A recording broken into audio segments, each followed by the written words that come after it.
Welcome to Deixa assim. Cima que não tem costume, não sempre não trazer histórias extremamente inspiradoras e hoje nós vamos trazer uma pessoa incrível que é uma amiga de meu, que gosta muito eu e que ele te empoderar mulheres muçulmanas e também ele, para além disso, ele tem um trabalho maravilhoso que ele tem estado a desenvolver enquanto mãe coach de pais que têm crianças neurodivergentes, mais especificamente crianças autistas. Ele é uma pessoa que muito acredita ter nascido na Lagos, Nigéria, e hoje muito bem trazer-vos uma amiga essa conversa que bem fluir entre crioulo, português e inglês, numa grande salsa russa, e esperar que pode ficar maravilhoso que esse conteúdo e que essa personalidade muito nice, que é Fátima. Welcome, Fátima. Welcome to the show. Thank you so much. Muito obrigada, Lara. É muito prazer, não? Yeah. Para ser obrigada pelo convite e para ter a minha oportunidade de partilhar minha história, não? Eu agradeço muito, como disse que eu sou a Fátima. Nasci em o estado de Kwara, não é Lagos, de Nigéria. É parte oeste de Nigéria, mas não, eu sou de parte oeste de Nigéria, mas nasci e cresci na parte de norte de Nigéria, chama-se Maiduguri. O meu pai, ele é uma pessoa que faz negócio, então fui lá para fazer o trabalho com outros, trabalho como família. Eu sou última filha das famílias de 10. Minha mãe tinha 10 filhos. Oh, God. Sim, então sou codeno, como se diz, sou E então desde criança eu sou pessoa muito tímida, assim não falo muito. Usually the children or the child, I mean, that are the last born. The last ones are always the ones that are more talkative. No, in my case it wasn't. I was very shy and timid and extremely quiet. I was a little bit neurodivergent as a child. So it was very difficult for me to express myself. But as I grew, I began to mix with other people. I went to boarding school. Should we say that you were expressing yourself in different ways? In different ways, absolutely. Expressing myself in different ways. Because I loved writing as a child. I loved reading. So I used to read a lot. And it was like my comfort zone. So when I read, I try to imagine my stories. I used to write a lot of things as a child, but back then, no one saw anything wrong. No one saw anything professional or successful in writing. Okay. Or, but I always wanted to be a journalist anyway. I used to love to watch the news, and I admired a lot of female, newscasters.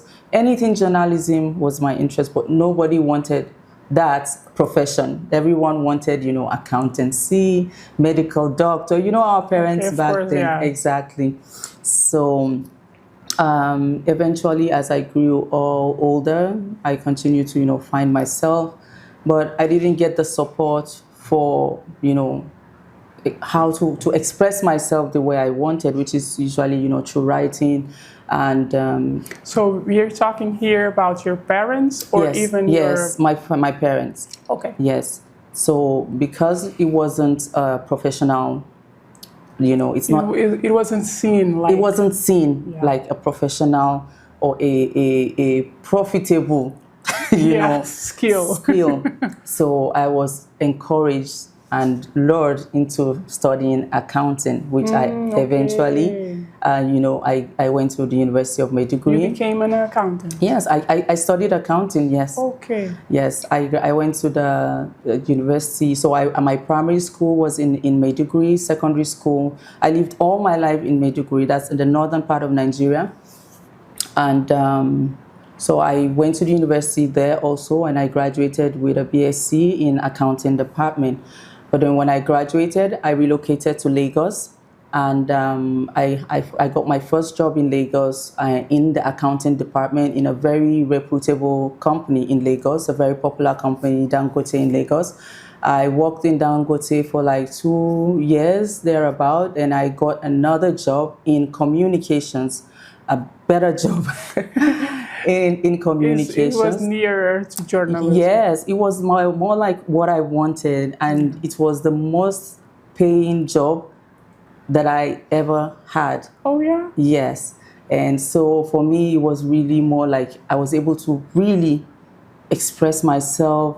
I did so well. And so things started to get, You felt like you were growing. I felt like I was going, and I was in where I wanted to be.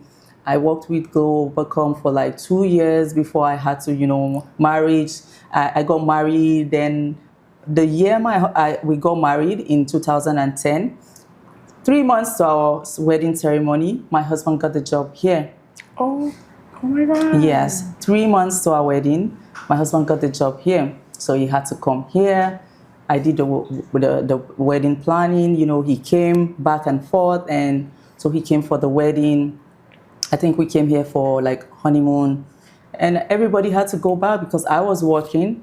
And at that time, his work here was like a contract job, so we didn't know how much longer he would be here. So we thought it was like a temporary thing. Okay. But after the 1 year, they renew. The second year, they renew. And long distance wasn't just working for us as a new couple. It was very difficult for us to, we just recently got married and we're living apart. Yeah. So I had to leave my job, and you had to quit I had to quit my job. Your amazing job. My amazing job. And I came here with the hope of, starting my family and, being together with my husband. And that was how... I would like to know something. Did you get to choose to be Muslim, or it was something that was in your family? It's in my family. But, when we were kids, it was more like, you're born there, we were taught, but we didn't really understand a lot of things. Mm-hmm. But as I grew older, I got to do my own research. I got to find myself spiritually. And when I was like 15, I felt that connection. And that was when I felt like, this is truly my religion. This is truly where I want to be. And this is truly what is for me, And so basically, it's not just about what, yes, it has to do with the foundation with our parents, but still, it's not like I am obliged. I was born to be a Muslim and to serve God Almighty, and then to believe that, Prophet Muhammad is our messenger. So I also did some learning to read and, to understand, to accept myself as who I am, and that this is, so it's basically, that's how it is. You're such a beautiful human, but you're also a beautiful woman. Thank you. So I would like to know, how do you feel by having this spiritual calling and this relationship that you have with your body and your clothes that are your second skin? How do you feel that you need to express yourself as a woman in this spiritual calling? So, basically, it comes naturally. In the initial, let me use the example, like when I came here, it was very challenging because of the difference in the culture and, the religious, there's a lot of difference and lack of understanding of who we are as Muslims. There's a certain interpretation of who Muslims are, and it's not exactly who we are. I feel like how you are, what you wear, should not determine who you are. You are one of those persons that, we met. You didn't look at me you saw me from the inside for who I am underneath my scarf, right? But, sometimes people just see you and they just judge you before they get to know you. So, and this can be it can affect a lot of people. I always talk about parents. So it can affect a lot of people in the sense that people make you look like, down, or they look down on you but it is part of my identity. Like I said, I have accepted that this is part of who I am, and I am proud of who I am. I am proud of my religion. I am proud of, so I know that yes, it makes me bold and confident. And the best thing is, like, my hijab right now here in Cape Verde is my superpower, because I get recognized. Like, I'm so popular. Like, everywhere they see me, they know me. But if I take this off, You're unrecognizable. I'm just like every other person. Yeah. And I do not want to be like every other person. Yeah. I am different, and I have learned to accept. You want to stand out. Yes, I want to stand out, exactly. But it took me a lot to get to this stage, like I said. But I guess we're going to talk about those challenges later on. But definitely, it's just something that has to come from within. And so little Fati would be proud of you today. Oh, she will be so proud. She will be like, is this you?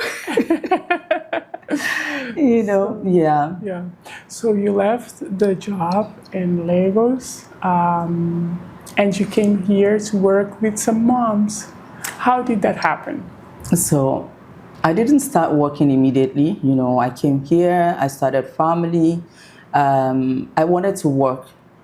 I've never pictured myself as they call it here, domestica. I've never pictured myself as that. But when I got here, I didn't speak a single word of Portuguese. I was coming straight from an English-speaking country. I had no base, nothing of Portuguese language. I didn't even have French, which a lot of other people do have.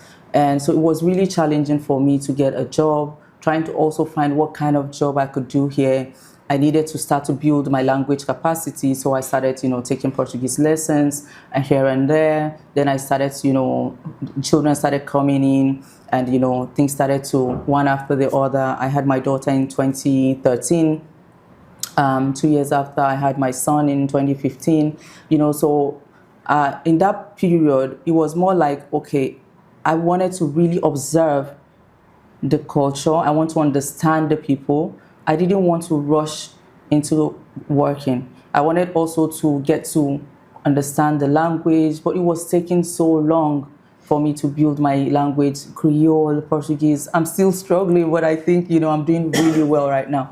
So in all those periods, I was really focused, on taking care of my children and the family and all of that, which I was enjoying it, partly.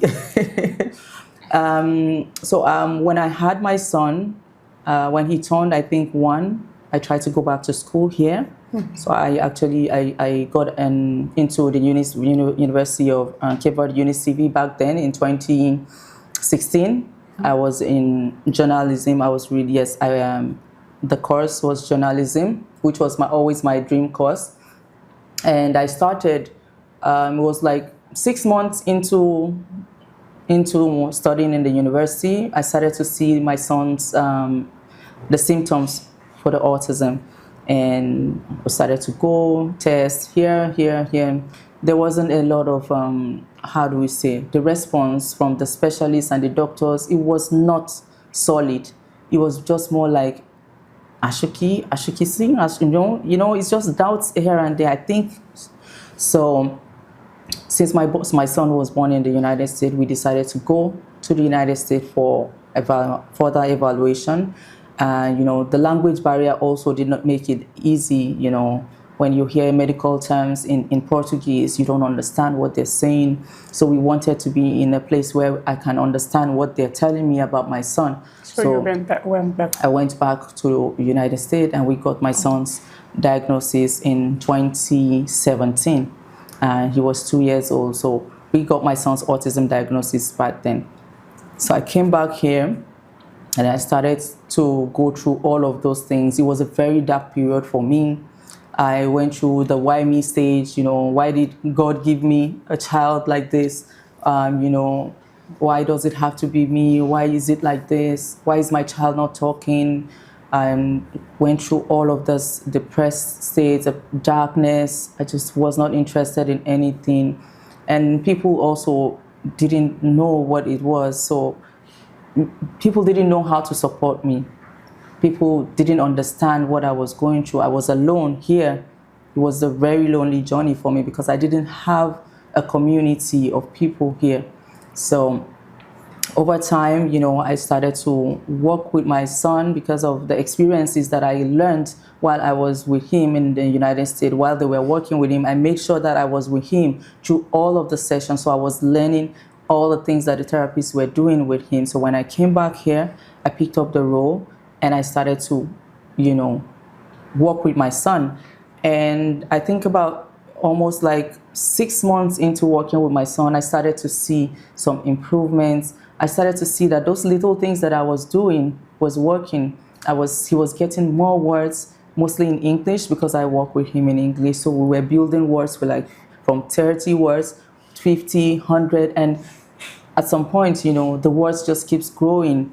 And so seeing that, I realized that we as mothers, we have a power, we have an influence, a strong influence on our children, and not everyone understands that. So before all of this, I was also, sharing my story in bits on social media about our journey because I write. And so through my writing, I share my story and my journey and about our autism journey. And people reach out to me every time. People confused, what is this? My child is also showing this. How do I go about this? And so I was helping parents at that time. I just reach out, they reach out, I have conversations with them, I guide them, I tell them, well, this is what you need to do, this is how you need to do. And it was working. And I was still trying to find myself in all of that period because I wasn't sure whether I wanted to just be a writer or, I want to be a coach. I didn't know. So working on that self journey. Probably doing both. Yeah, both, exactly. So eventually I decided, okay, I was going to, let me just, try this coaching thing. And I was, coaching moms while I was also doing my writing. And before you know it, I authored my first book, Beginner's Guide to Parenting a Child on the Autism Spectrum, which is a digital book. And I keep, the responses and the feedback was just incredible. And seeing that I'm helping people, seeing that the impact is fulfilling and rewarding, it's made me like, this is what I want to do. I want to help more people. I want to leave behind a legacy so that when tomorrow anyone says... Since you're a mom and you're studying autism and you're dealing with autism on a daily basis, yes. I think that is really, really important for you to continue writing. Yeah. Because the doctors, they only know what they see in their exams. Absolutely. Yeah. They have no idea. Autism. In real sense. Yes. So I still, of course, I'm still writing. I'm doing both. But mostly, like I said, it's going hand in hand. Like I'm doing the coaching and I'm writing. Like writing is part of me anyway. Writing is therapeutic for me. Like it what make me feel good. If I don't write and I'm going through something and I don't write it, I'll feel like, I don't know, it gives me confidence. It gives me joy. It makes me feel lighter. Okay. So it's like my therapy. So when I write, I'm in a very good mood. Okay. So for me, there's no me without the writing. So the writing is part of it. And as a kid, I remember as a kid, I had this dream of being an author, like a really successful author. It's still my dream. I'm still writing. You have to write in order. Yes, I've been writing my memoir. I've been writing my memoir about my life and my journey in Cape Verde. It's kind of, but hopefully I'll get there one day. But I've been writing it for I think I started in 2022, just journaling my experiences about my life as a Muslim, as a stay-at-home mom, as a, generally the whole thing about, being in the environment, my journey and all of that. And I also have some... I've noticed that with all your research and the writing and everything, it helps you develop not only your child's behavior and understanding of the world, and dealing with his hyper and hypersensitivities. You're helping parents get to know what they are going through, because no one prepares us for that. Absolutely. So you see, the thing is that, especially when you have a child with autism, I notice that many families in Africa, we like to, hide our child because we want to keep it a secret, right? But how will the world know about your child if we are all keeping it a secret? For example, I have a lot of audience from Nigeria where our governments don't even understand that we have cases like this. The government here doesn't even know how many children are in this. There's no data. It's the same thing in Nigeria. So I think it's a thing about some parts of Africa. We don't have a data to say, okay, this is it. And then the support is not there, the resources are there. There are some people in certain regions, certain parts of Nigeria, they do not have access to speech therapy, occupation, they don't have access to nothing. So when I decided to become a mom coach, I wanted to be able to reach those parents, because if they're waiting for the government, they will never get help. If you're waiting for God to bring a miracle, it's not going to work. You have to do the work as little as you can, and you will see the transformation. So I realized that if I do not share my journey, if they do not see how I started with my son and where we are today, even though we are still on the journey, but I am so proud and grateful that I started early with him and we're able to get to where we are today. So I want parents to see that they have the power to transform their children's life. They have the power to intervene. They have the power to make positive changes in their children's lives and in their own lives as well. In the beginning, you feel like God has abandoned you. And in the middle, you feel like God wants me to thrive, and He wants me to see my own power. And autism is nothing that I thought it was. And it's just another child, and we're having fun, and he's developing, and life is happening. And I just have to change my mindset. Absolutely. See, that's the thing. The mindset is very important. And I also have I'm also a results coach, an NLP results coach, which we do a lot of mindset work. I had to take, those are one of the self-developing courses I had to take on my journey as I develop myself. Mindset is really very important. So what happened, for the transformation to happen, I had to go through all of the emotions: cry, sadness, frustration, anger. I allowed myself to go through that, because sometimes it's natural. You have to go through it, but don't stay there for so long. And by the time the light bulb clicked, and I was like, why did God want me to go through this thing? And I realized, you've been writing. It's possible that God knows that when I give you this, you're not going to hide it. You're going to tell the world about it. And so I started to make up these reasons in my head, and that this is why God wants me to do this. And somehow things keep happening in my life that I see that the more it happens, and I keep saying, oh God, why do you do this? Or you need to tell the world about these things. So it's not just, I share my life experiences. Apart from autism, I share experiences about general life experiences that people do not talk about, because I believe that experience, my father used to say, experience is the best teacher. When you hear people's experience, it broadens your knowledge. These are real experiences. It's not just what you read in a book. It's not theory. It's practical. It's real. It's my life. So it makes it better. It makes people, believe when they see, when they hear that this is what is happening in somebody's life. So I'm seeing that you're doing a great job online. Are you going to make it hybrid or So I don't know? yes, for now I'm working mostly remotely, but I intend to transition into physical. I really have no idea right now. I'm just going with the flow, whatever life throws at me. You never know when an opportunity will come, and when you will want to. But I have plans for something bigger than online, something physical, probably here in the near future. But because of my instability right now, since I am, between Praia and St. Vincent at the moment, so a lot of things are on hold until I am really Have you stable. noticed that St. Vincent, it's a little bit, how should I say, so I don't look like I'm leaving my own people behind.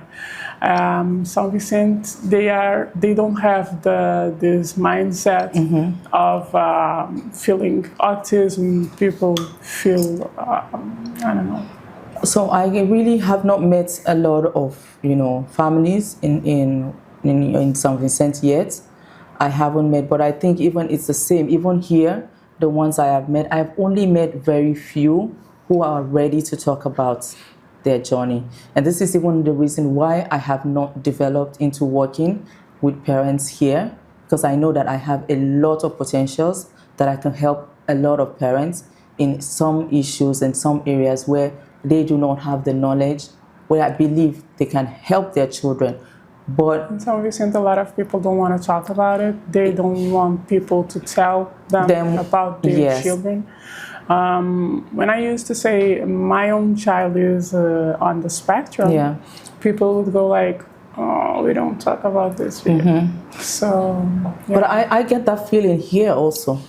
Like I can count the number of parents that I have met that have, that will see me with my child, because I go out with my son. Everybody knows my son because I don't keep him in the house, and that's one of the things that I don't keep him in the house. We go everywhere. He makes a scene, and people are looking at us. In the past, I used to get sad, but now we're happy because we're So when people see me, even if they have a child, they just walk past, but very few will come to me and say, "Oh, I also have a child like that." There are sometimes I have also approached some that I have met in certain schools that I know they have a child, and I've shared my contacts with them, hoping that, we can build like a kind of, a community of moms, just like I do with my community online, but they never, show interest. And so this is one of the reasons that is holding me back from like doing something more here. But like I say, it's just a challenge. But once I'm stable, I will still give it a try to see. Even if it is one mom, 2, 3, it's a win for me. It's a start. Yes. I think that we have a lot of people here that need the kind of knowledge that you have, because what I've seen doesn't get close to what you're doing with Khalil, with our star. Yeah, he's our superhero. I know, I believe so too, but it has to come, just like you say, the mindset, and you cannot force a parent to come out. They have to be ready. I came out when I was ready. And I know that feeling. When you come out when you're ready, you come out strong, you come out hard, then nothing breaks you down anymore. So for me, I would only, offer... But I'm talking in the sense that the government needs to know. Needs to know, absolutely. They need to do something about it. Because most of the time, there are children with a lot of skills. There are children that can do so much. They cannot stay at home. They have to be seen. People have to do something for them. Because we're not going to live forever. We're not going to live forever. Absolutely. I agree with you. And this is one of the reasons why, we need more voices out there. We need more people advocating and speaking for these families. It doesn't always have to be just us moms. That's why I love it when I see people who do not have children with special needs, and they're advocating and they're creating something. I feel so proud when I see people like that, because those are the real human beings, because they don't have a relative with special needs, but they see the need and they're doing something to help those families. The government, in terms of here, we don't even have schools. We don't have, the enough support. Like in St. Vincent, I heard that they only have speech therapy in the hospital. Yes. You have to pay for the other consultation privately. In St. Vincent, in terms of the social, it's a little bit difficult. But you have Centro de Saúde there. You can do the mobility therapy. At Centro de Saúde, you can do speech therapy. At the hospital, there's this community of Portuguese doctors that always come to Praia and São Vicente also. So, but right now at the moment, there's only in São Vicente you have teachers, shadow teachers that go and assist your child at school. So it's a different kind of situation that in the capital we don't have. Can we talk about the fact that I am here in Praia, my family is here, and I have to take my child to school in St. Vincent? It doesn't make sense, because if we have proper resources, if we have proper centers, if we have schools that can accommodate our children, we won't be keeping our children at home, or I won't have to take my child all the way to St. Vincent to go to school. So this is one of the biggest challenges: the lack of support, lack of schools, lack of resources. These children need more. We need to include them in whatever we are, because they also have the right to education as every other child. They have the right to go to the park and play in a safe environment like every other child. They have the right to have access to resources, a lot of things that these children have the right to, but they are not given the privilege to do so. In Brazil, you have this cord that they put them on. Whenever you go to the hospital, to the bank, enter a bus, you have this priority that you can take. And they are treated in a respectful way. So I think that's why we're talking about this today. Because people need to know. People need to know. And the respect for people on the spectrum needs to be leveled up. It needs to. The awareness, the acceptance, and understanding. Because awareness alone is not enough. Yes, people are aware. They need to accept them for who they are. If my child has been, or our children are being accepted, it makes a difference.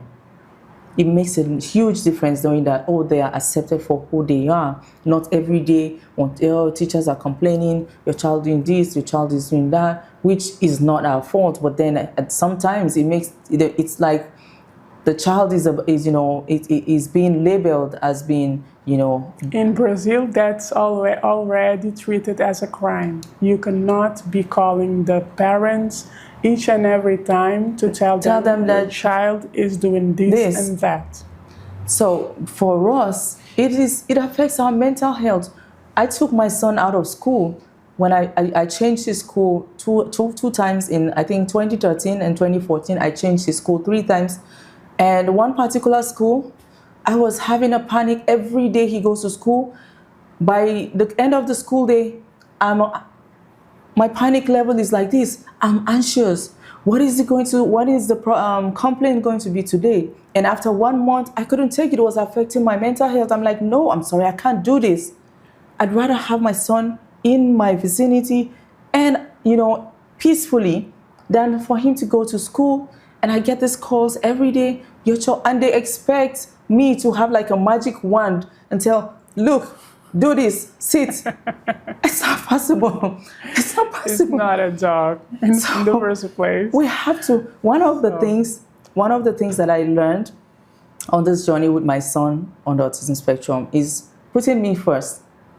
Because if I don't take care of me, I can't take care of him. I can't take care of anybody else. I can't take care of my family. So if you notice, do you feel like your Muslim community has this problem, like Catholic community? Mothers should never have their mental health taken care of. They should never look that so much pretty that they could never. Do you feel that? Yes, so things are changing. Things are changing, and I'm glad things are changing because of some of people like us. And I am also looking up to some other Muslim, of women who are doing powerful and amazing things. Times are changing. I'm seeing more Muslim women coming out of that space of, I have to stay at home, I have to do this. No, you cannot show your face, you cannot. They are doing things even without showing their faces. They are in powerful places. They are writing books. They are, leading organizations. I am seeing this growth, and it is inspiring. So definitely we have it. I believe most religions have it, especially, the Christian and the Muslims. We have that, whereby you just have to sacrifice so much. But those are the time of our parents. They sacrificed so much, and look how it turned out for them. So we cannot make the same mistakes as our parents. No, we are healing our parents' traumas, exactly. our own traumas, and we cannot pass it over to our children. So for me, I know that I had a lot of trauma that I had to heal, that I'm still healing from, and I cannot pass it over to my children. So then this is why I signed myself up for, an intentional parenting academy, where I'm also, learning to be the best version of myself as a parent. I have to make changes. We need to change, but it has to start with us. Yes. So for me, it's a great pleasure to see you. Thank you so much. I know that you're not that kind of mom that stays behind. Absolutely. Your husband has this amazing job, but you're just doing your best to be at your best. Yes. So you're a very inspiring human being, once again. I could not say it enough. Thank you. So, what I want to know from you is what your lesson that you've learned through this way. So I've learned a lot of lessons on this journey. I believe I've shared some of them while we were talking. But recently, there's one particular thing that I've become so apparent for me, which is like keeping quiet and hiding our problems. We do not find solutions to it by hiding your problems. For each time I have a challenge and I share it with the right person or with the right community, I find the response that I need. I find the solutions, not directly from people, but also, I don't know, it just comes. Sometimes also people reach out to me and say, okay, I know this person, can you reach out to this person? And I find I'm able to navigate it with the help of people. These are one of the things that I've come to realize. When you share your problem, you get to solve it. If you do not share it, nobody knows that you have a problem. Contrary to what we believe, that we should not share our problems. If you can share your problem with the right person, you will definitely find a helper. Other than that, I've learned to be patient. I've never been the patient mom. Like I'm always, I've never been a patient mom, but because of this, when my son's diagnosis, I became more patient, more accepting, more understanding. I don't stress myself too much when people treat me bad, something. I make excuses for them. I'm like, that's who they are. It's how I just accept people the way they are. And I think a lot of things transformed me to who I am today. So there's just really a lot of lessons that I've learned from this journey, but of all of it, it has to be, the patience, perseverance, and acceptance, and just, to accept me as I am, yeah. Yeah, that's nice. And most of all, when we have a child on the spectrum, a lot of people go, see, God cursed them. So, I try to not feel entitled, because I'm so proud of my son. Absolutely. And I'm so happy to have him. I know. And I see him like the light of my life, and people throw that at me. I feel like God loves me more than He loves you. Yeah, you are trying to feel entitled, absolutely. Yes. In this sense, I try to be empathetic because, we have different, it's a spectrum, right? We all have, autism is a spectrum, right? It's a broad spectrum. And we have different cases or various, we might be having it easier than some parents, It also depends on where they are, the financial burden, the mental burden, it all depends. There are some parents, they cannot sleep, they cannot eat, they cannot do anything because of that child. So I wouldn't blame them because they have the right to feel as they feel. But also, if, like we mentioned earlier, with the right mindset, you would find something positive in that child. I'll give you an example. There's a child that I met or through, online years ago. I've seen so many gifted children. But this particular one, she had not just autism, I think she's medically blind, and she's also cerebral palsy, and all of that. But exactly. But just by listening to, we have the Quran and we listen to the Quran, she memorized so much and she had the most beautiful voice. And she cannot even speak, but she can recite beautifully.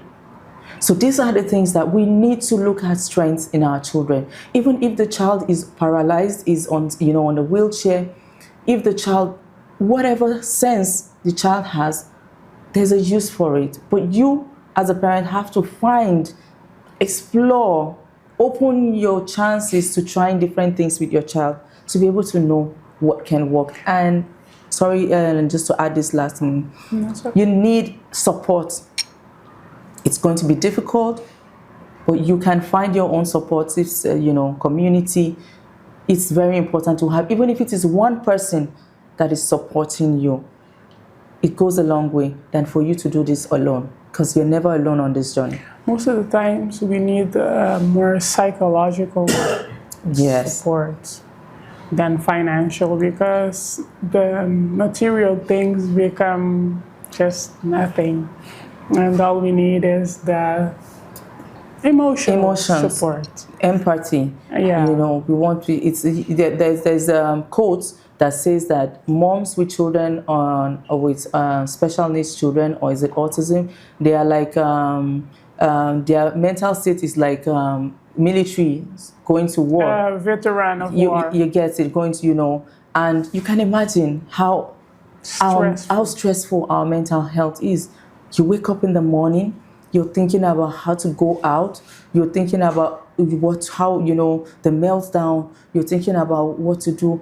Your child is having, you're trying to I used to tell people that I became, Panda from that.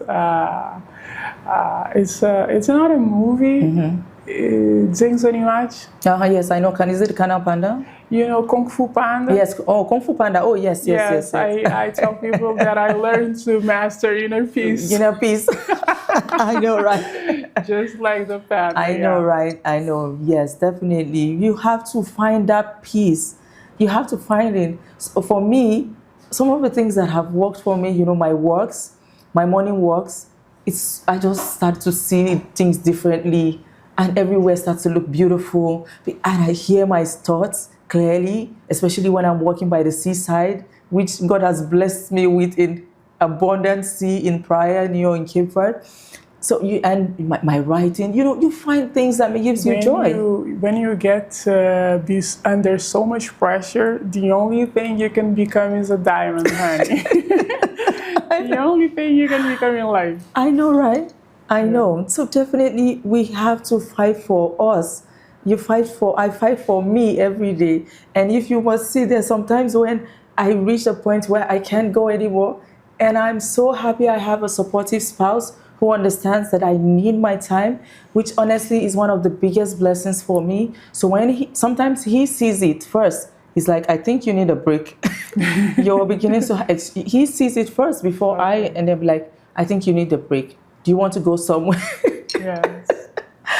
I want to travel. I want to travel, you know.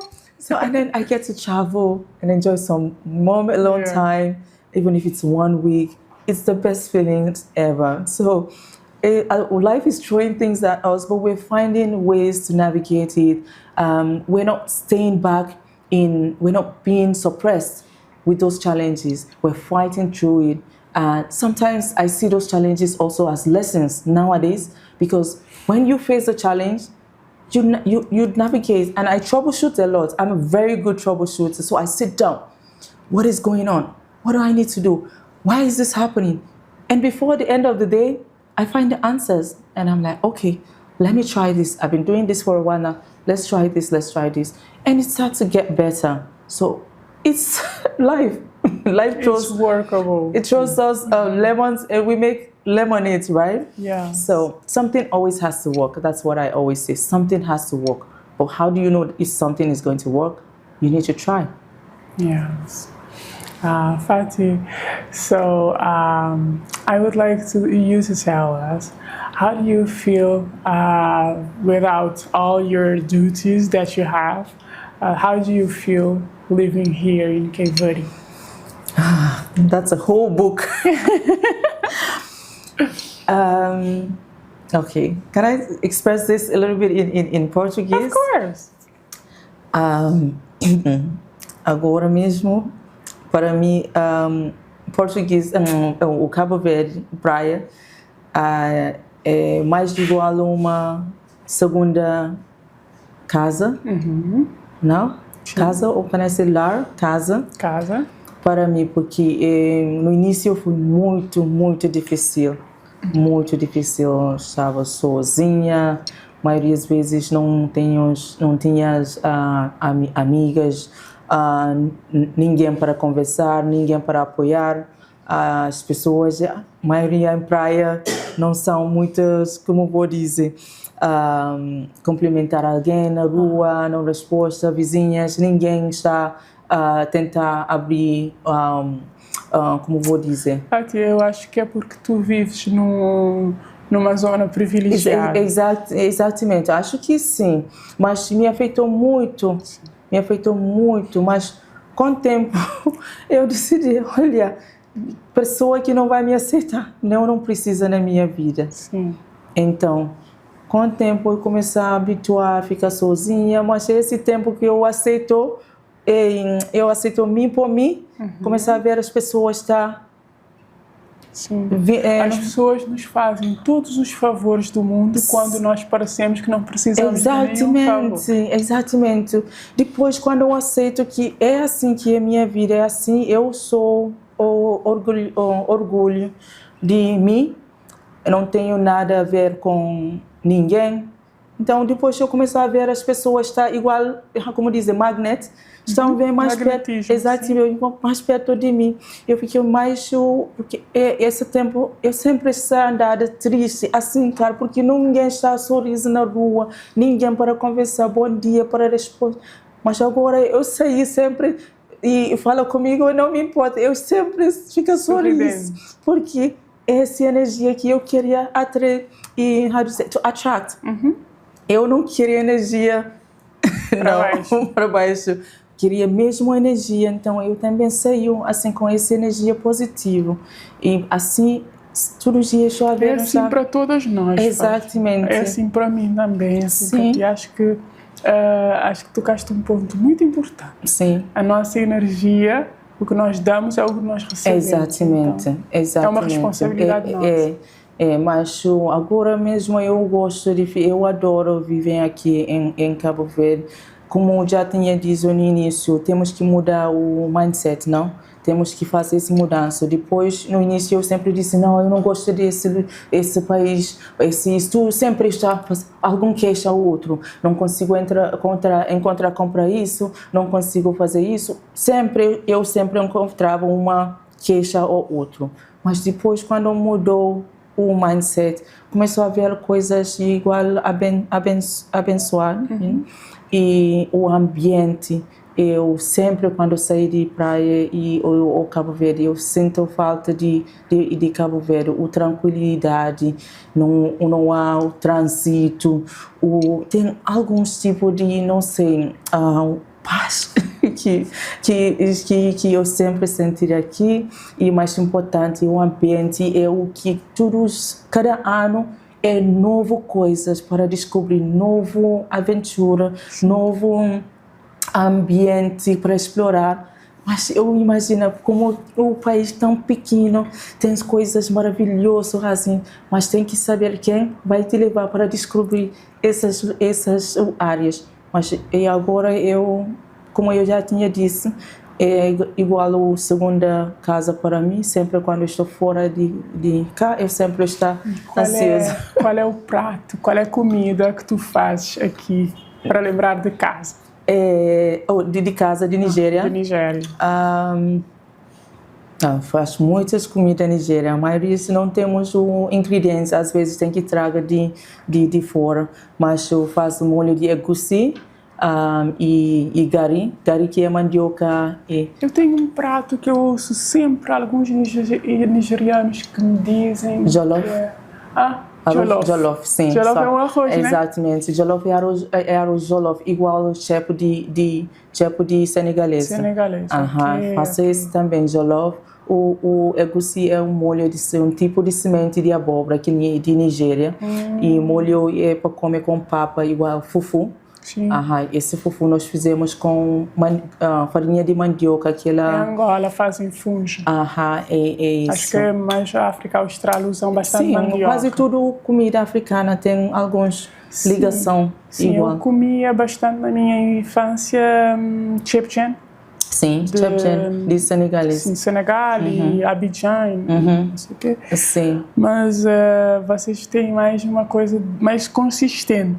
E acho por isso o angolano, o nigeriano tem um corpo mais forte. Sim. O nosso comida está cheio, como eu vou dizer, carboidratos. Carboidratos, sim. Mas com legumes, tem verduras, muitas verduras, mas sempre tem que ser um fufu e arroz. E também nós temos maneira de pôr prato, tem arroz jollof, vai ter o banana pão frito e sempre acompanha a comida de Nigéria com proteína, carne de vaca, galinha, peixe, sempre. Nunca comemos sem carne. Não, eu quando vejo a alimentação do continente, eu vejo como aqui nós temos muito pouco. Aqui não tem muitos, mas eu tenho alguns comida daqui que eu gosto muito. Eu gosto de xerém.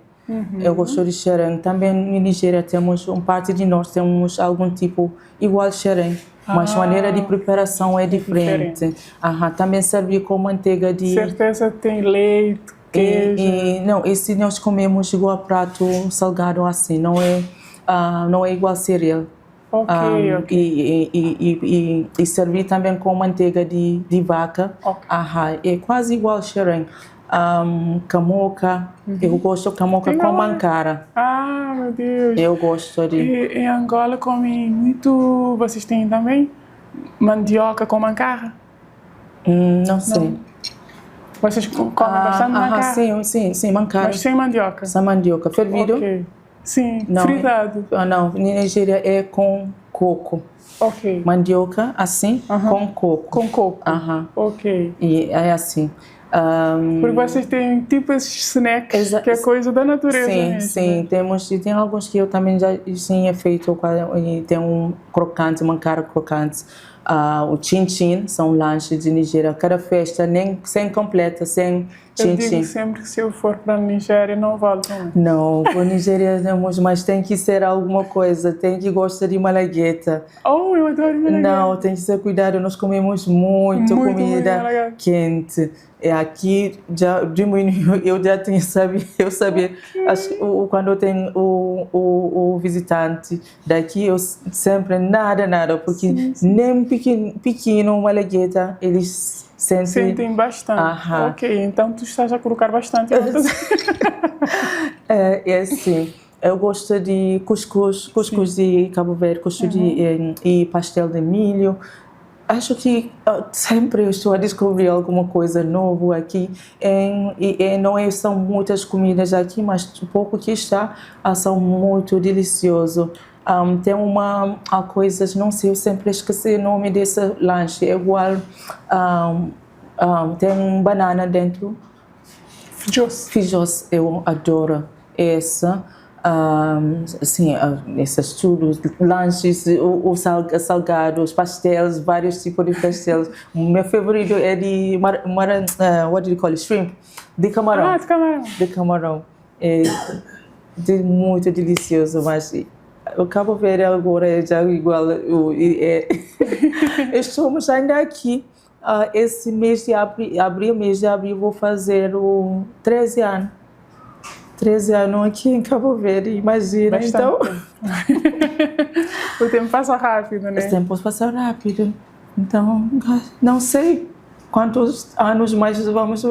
Agora estamos aqui ainda. Não, bom. Eu espero que seja uma experiência cada vez mais frutífera para ti, independentemente de onde tu estiveres, que o teu coração esteja sempre em paz e que consigas fazer os teus sonhos, colocar os teus sonhos no mundo. Sim, o que vai ser melhor para mim é quando tenho apoio para meu filho, esse que vai me ficar com mais paz, que vou ficar mais relaxado, vou conseguir fazer vai através de meus sonhos. Dreams, sonhos. E sim, é uma parte muito importante. Mas se não fosse assim, temos que decidir para sair fora de Cabo Verde para procurar alternativa para nosso filho. Deixamos aqui o nosso apelo. Nós somos mães de crianças autistas e deixamos aqui o apelo às autoridades cabo-verdianas, ao governo, à primeira-dama também, que eu sei que ela tem bastante sensibilidade com estas questões. Cabo Verde precisa de condições para crianças neurodivergentes. Não podemos todos sair de Cabo Verde, como é óbvio. Fala-se muito hoje em dia da fuga de mão de obra para o estrangeiro e nós queremos muito sinceramente estar no nosso país porque é aqui que estamos felizes. E temos aqui um exemplo de uma mulher que hoje em dia ela já é cabo-verdiana, metade cabo-verdiana, metade nigeriana e queremos que as nossas crianças sejam felizes em Cabo Verde e tenham todas as condições. Fátima, muito obrigada. Obrigada, é meu. Pela conversa, foi um prazer enorme. Muito poder trazer-te para aqui e aprendi muito contigo hoje. Eu diverti muito. Conhecer um bocadinho da tua cultura também. E desejo-te tudo de bom e de melhor. Obrigada por assistir-nos. Tchau aos comentários, boa like e dizer-nos o que vou tirar dessa conversa e, sobretudo, se você tem alguma criança autista lá na casa, o que ele significa para você. Beijinho e até já!